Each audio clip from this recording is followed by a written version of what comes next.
Guys, Kevin with Rogue Deck Builder here with a pre-release pack opening.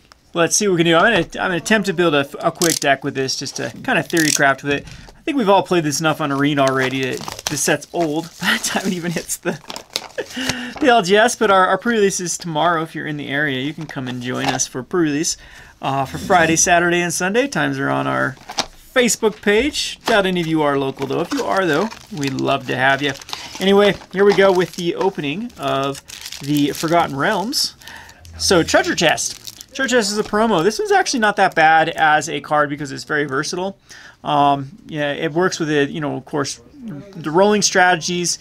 You get 5 treasure tokens, so you actually kind of ramp up. It's not bad if you have something, a big payoff for it, like a 7-drop. It's not bad, because it helps you ramp to it with the treasure tokens. Gaining through life and drawing through cards also doesn't feel too bad for 7. That's on par with like a, what's that, Once Upon a Time card, isn't that the one? Yeah, that's a card, not Once Upon a Time. I'm trying to think of the one that's out of Into the Story. So it's kind of on par with that if you do the 10 through 19, and of course the 20 is just insane. So I do think in Limited, like in Sealed, this is much better than it would be even in Draft. I'm sure that Draft, it can have a higher potential, but it's just going to be good in Sealed because board's going to get clogged. You roll that 10 through 19, it's going to do what you want it to do for 7 mana pumped into it. And it also fills kind of the gap of some of the colors, especially in like a mid-range deck. If you don't have a good way to draw cards, it's going to be a decent little draw card. So we got our little foily tokens here that are double-sided with the dungeons. And then, this is funny. Like on the WPN, people were complaining, like, hey, should the store need to start stockpiling these, because what if people don't open them? Hey guys, they're in your pre-release kits. Everyone has a dungeon in their pre-release. You don't need to worry about it. Every player will have the dungeons to play with. Anyway, let's get on to the packs. What did we get for a dice? Where's the dice in here?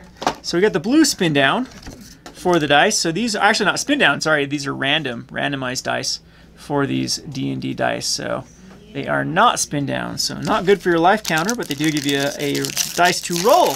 Don't know why they didn't give you 2 of them. Just give you 2 for this. But anyway, let's get to pack number 1. So I'm going to kind of flesh these out in their colors. So we have a spare dagger, which can go okay in the equipment-based strategy, and a boots of speed. That's a good one for equipments. And then we have the soul knife spy and improvised weaponry, which is fine. 2 damage for 3 and create a treasure token. Pretty weak at sorcery speed, actually. It's actually not fine. It's pretty terrible. Even in Sealed. Horde Robber, a 1/3, which deals combat damage player, create a treasure token. It's pretty good in evasive strategy and then being able to ramp up with stuff. And there's a lot of evasive type of stuff in this deck. Compel Duel, a Half-Elf Monk. Not really impressed with this card because it's a huge mana pump for a 1/4, and even the tapping is kind of weird. I guess when you get to 4 and you have excess mana, it's pretty good. Yeah, so actually in Sealed, that's going to be a lot better than in Limited. Limited, I typically don't pick these up as much, but in Sealed, I think it's much better. Or Draft versus Sealed. Zombie Ogre, end step, if a creature died, venture into a dungeon. Not bad with this, especially if you can generate more creatures per turn. Owlbear is awesome. This is a great card. A 4/4 trample with just draw a card. Very, very solid. It actually has a bigger body than many cards. I guess this 3/5 does just block it, but it's fine. And then we got the synergy now with our good little Horde Robber with our Horde Robber and our well, just our Horde Robber for treasure tokens in the Curdle Baldur's Gate, but giving something unblockable and attacking. And this is a super good card Limited because it helps push through those kind of stalled out, yeah, the stalled out board states. And we got a Red Dragon, not bad, flying, deals 4 damage to the opponent when it comes into play. We also have the Gretchen Titch Willow. This one's actually a pretty good card for a mana dump. I actually like this. If we are in the colors or splashing the colors, it's a fine card. Nadar, very, very good card. So this is our first like really solid card with entering the dungeon when it comes into play or attacks. And then once it does, you complete a dungeon, you have the Glorious Anthem effect. Very good card, 3/3 Vigilance. Vigilance is good in Limited. And we have a Horde Robber too, number 2 actually, which isn't a number 2, but it's not number 1 either. We have the Goblin. I got my little puns going on already in this video. All right, so now we have a camera that does not want to focus whatsoever. We have the you see a guard approach. Giving a hexproof or tabbing creature isn't terrible. You got options with it. Nice, can be a good tempo swing or protect something. I like the options on it. Devour Intellect. We have the Find a Path, decent little ramp, or venture into a dungeon. So far I'm liking like how green-white's pairing. We have a +2 mace. We have a Mordecai's Polymorph. A Hobgoblin, which has the pack tactics of giving it first strike, not a bad card. The Sepulchral Ghoul, it's by sacrificing another creature to get +2/+2 and only activate once per turn, but at least you can do it not as a sorcery. It's been a while since we've seen one of these cards in common that you can activate not as a sorcery. A Neverwinter Dryad, which you can sacrifice to put a basic forest on a battlefield tapped. Aircult Elemental. Not a bad card. You get a return. You get that tempo swing, but it is 6 mana is huge, even in limited. Critical Strike. I actually like this card just for double strike. It actually works good in the equipment-based strategy. It can be used as creature removal. Can actually protect your creature as a combat trick. Not bad. Wild Shape. The Wild Shape just turns stuff into base toughness of whatever you need it. It can give it hexproof with a turtle. It's okay. Grim Wanderer Flash, really good actually, 5/3. You can cast only if a creature died this turn. It's fine, you just attack in, trade, get a 5/3 out. Sometimes on turn number 2. Tasha City's Laughter, that's actually pretty stinking good and limited. Card pools are already pretty low. Actually, you know what, it's actually not that good and limited because people are going to run like 6 drops and stuff, so I don't know on average how much it's going to get out. We have a foil Brunar Battlehammer though, so we do have the equipment strategy kind of working out here. We do have the most red cards here. We have a spare dagger. So yeah, that's actually looking quite good. For our white is quite low though. And we do have a lot of black playables. So far, white-green's looking good. Black-red is looking good. I would like to play a blue-black deck with a Kurtle's Baldur's Gate. We do have some synergies with it, but we'll wait and see. What else we pull? We have a Paladin Shield. Typically, this is equipment I don't like to run. It is flash, though, so it can protect our stuff. We do have a Sepulchral Ghoul again. Another Hill Giant Herdgorger. Just gaining 3 life for a 6-drop, huh? A Devoted Paladin. It's okay. Works okay in the white deck. You find the Villain's Lair, counter a spell, or draw 2 cards as a card. I actually like the flexibility of this one. Price of Loyalty. Just a gain control card. The Precipitous Drop. So this one's actually really cool because you can enter a dungeon and you can actually give something -2, -2. And then as soon as you've completed a dungeon, you can actually kill it. So not a bad card. Baleful Beholder. This can actually be just a board state destroyer as well. The creatures gain menace. All of your creatures gain menace in a turn. Can definitely push it into your favor. The Minimus Containment. This is actually a very good card. Just destroys basically 3 mana. It takes care of any permanent, and then they get a treasure token out of it. Chaos Chandler for 4 mana. Not bad for a 4/3. It does have ability to start rolling dice. If you have anything to work with dice effects, is fine. The You Happen on a Glade is fine. Search the library for 2 basic lands. Good fixing. Or you can return a permanent from your grave to your hand. So very flexible. Again, this is never going to be a dead card. If you need lands, you get lands. You need a card back from your graveyard to get that. We have the Dungeon Crawler. Whenever you complete a dungeon, you may return Crawler from your graveyard to your hand at 1-drop for a 2/1. So, liking that card. True Polymorph. You can turn anything into the best thing on the battlefield. And the Foils of Wizard Spellbook with you can exile an instant sorcery card and roll the d20. Copy it, copy that card. You may cast it with paying 1 rather than paying its mana cost, or copy each card exiled with Wizard Spellbook so if you get a d20. So you continue to exile instant sorcery spells. Pretty good in like more of a draft where you can set it up. And this so far, we actually don't even really have much to do with it. Not any, very few spells. Sealed is typically more attacking with creatures, so we'll wait and see if we can actually make it work. Green-blue could be a thing. I doubt it. Again, I'm still just liking red-white. I think we got our white is low, but it's got the most impact cards, high impact cards in it right now. You see a Guard Approach. We see a Camera Focus. The Armory Veteran's fine at 2/2 with Menace if it's equipped. Works with the Menace one. The Hired Hexblade. You draw a card and lose a life if you used a treasure token. The Shepherd, pretty good at gaining some life every time it attacks. Not the biggest fan of that card though. I actually really like this card. It's very flexible. There are many enchantments in this format, and many of them you're going to get blown out by if you don't take care of them, like Ranger's class or Druid's class or even Paladin's class. Those are cards you're going to see in Sealed. quite often, and if you can't, Seal does get clogged, and those are great mana dumps, and they have good effects. So this card is very playable as a 1/3. Gaining a life, destroying a enchantment, excellent card from a graveyard. But even just like a 1/3, I think this is definitely a main board card that can. There are plenty of enchantments in this format that makes this a good card to put in the deck. The Secret Door is actually kind of good as a good mana dump to venture into dungeon, which you get up to 5 for a 0/4 blocker. The Storming Goblins, it's fine to create a 1/1 every time you roll. Oh, it's just actually when it enters the battlefield. It's kind of a filler card actually. Creating 2 if you get the 10. Yeah, I guess with 2 if you have to go wide stuff. The Sellsword, it's 4/3 if you cast it with a treasure, you get it go haste. The Boulette, creature die, put some counter on it. The Windseer, you roll d20 with scry effects. A 3/3 flyer is not bad though. Reaper's Talisman. It gets a death touch and if it attacks alone, opponent loses 2 life and gain 2 life. It's actually pretty good. In our deck so far, we actually have a lot of things that synergize with it. I'm wondering if like splashing red at this point for equipment and for Reaper's Talisman as a premier equipment plus all of our black cards work really well to just continue to throw this on. It's also pretty good with this Baldur's Gate. We're definitely still not solidified into a color of what I'm thinking is the most powerful. Like white still has some really good cards, but we're low on it. Black is mainly looking like the color we're into, but red-white still looks good too. We'll see. We get the Eccentric Apprentice, which, come on camera, why are you being so rough today? Which is a 2/2 flyer for 3. It enters the battlefield, you venture into a dungeon, and being in combat, if you complete a dungeon, you get a 2/2. So finally we get like a really good blue card that would be happy to play. Plate Armor though, we followed up with the equipment strategy, one of the key pieces for it.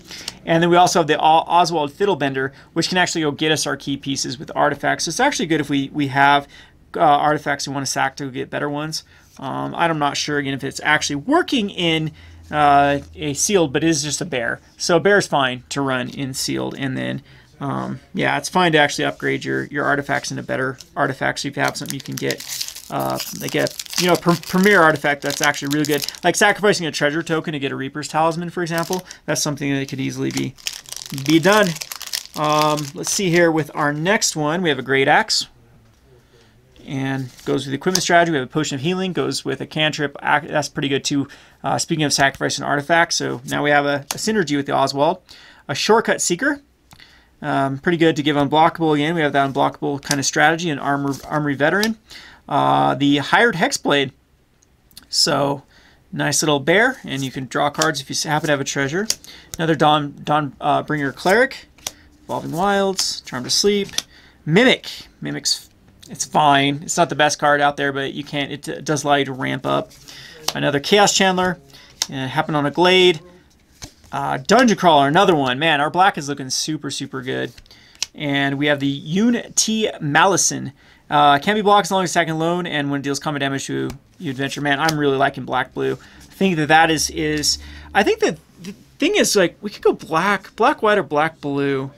Seems the best. We have one more pack to really solidify what we draw, but starting to come together. White is super good. White is super good here still with the high impact cards, but blue is also looking really good. And yeah, I would be, without this pack right now, I'd go black-blue.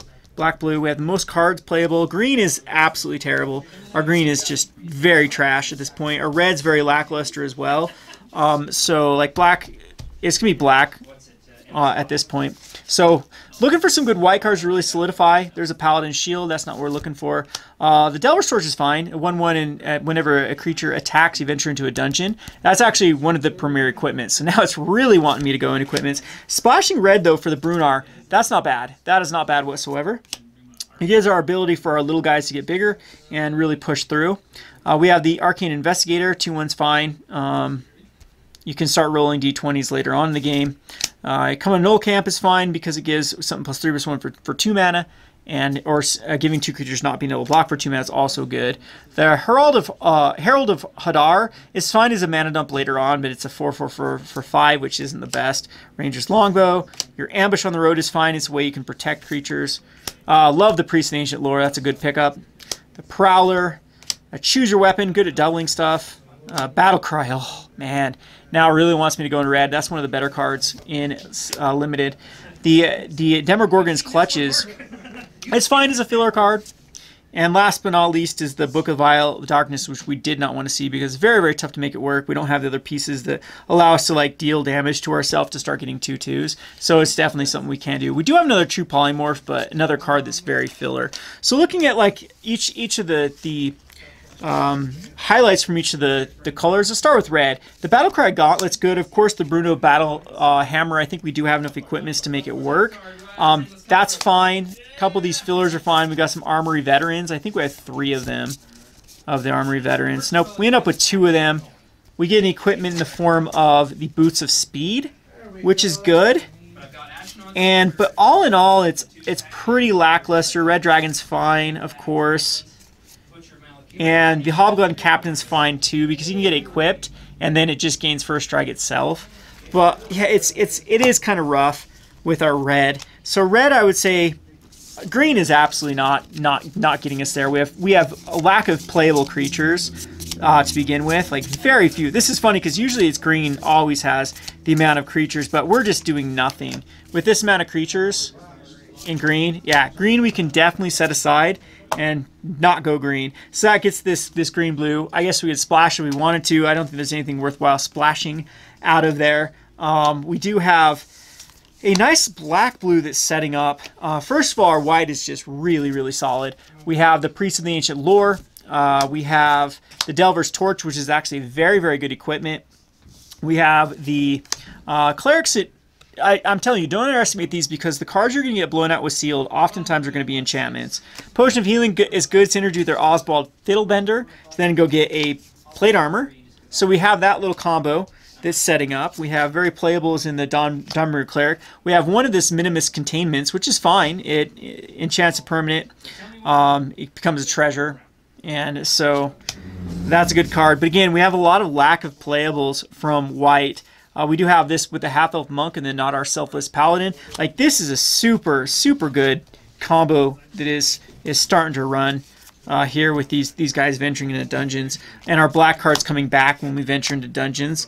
Like, that's pretty cool. Like, if we could splash into white, possibly, just splashing for the plate armor and the push, or the plate armor and plate armor's okay. Just giving something +3 to be able to move around is actually quite solid.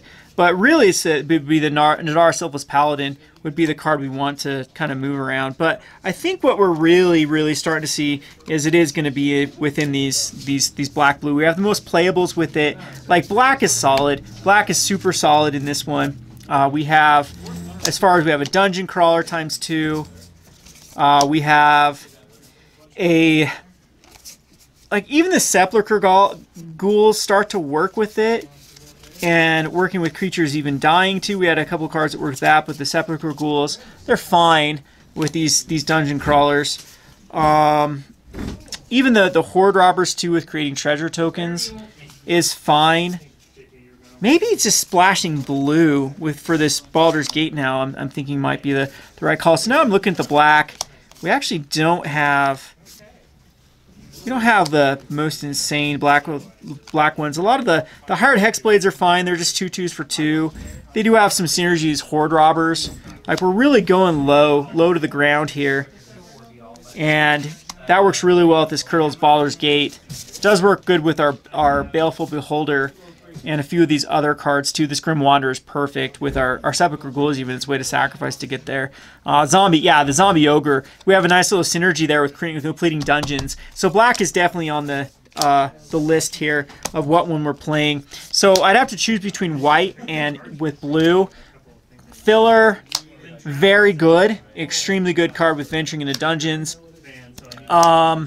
Shortcutter is fine. Apprentice is fine. The Windseer is actually pretty good with equipment. It's a way for evasive equipment. Even this, like, venturing in a dungeon for 5, it could be playable. Wouldn't play that, wouldn't play that, wouldn't play that, wouldn't play that, wouldn't play that, wouldn't play that. Probably wouldn't play. And this one's actually really good too. When deals common damage, player draw a card. So blue's solid. I think black, blue, And if we really needed to splash, we have 1 Evolving Wilds. We have the treasure chest that can do some treasures. We have these other guys that are going to create treasures. Like, plate armor is super good. That's really it, though. I didn't think I'd play the Oswald at that point.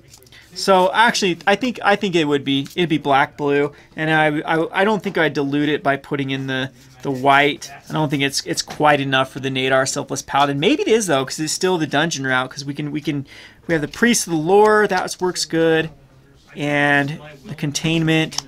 Like, we can get there with those, which I think is fine actually. So maybe Oswald is just a bear to sacrifice the treasures could go get us. And we have the Mace and the Delver's Torch too. Yeah, something there. I'd have to figure it out and see exactly what cards I'd end up making the cut here, because as is black solid, blue's there. So which color would be the more splashable card, blue or white? Just kind of making the main. But we didn't have a lot of fixing to get there, just 1 Evolving Wilds. That'd have to be the crunch that I have to figure out. Like, even at that point, Mimic might be worth running just to help us fix. But there you have it. There's my pre-release kit opening. Yeah, hope you enjoyed this video. Kevin, Rogue Deck Builder. Thanks for watching.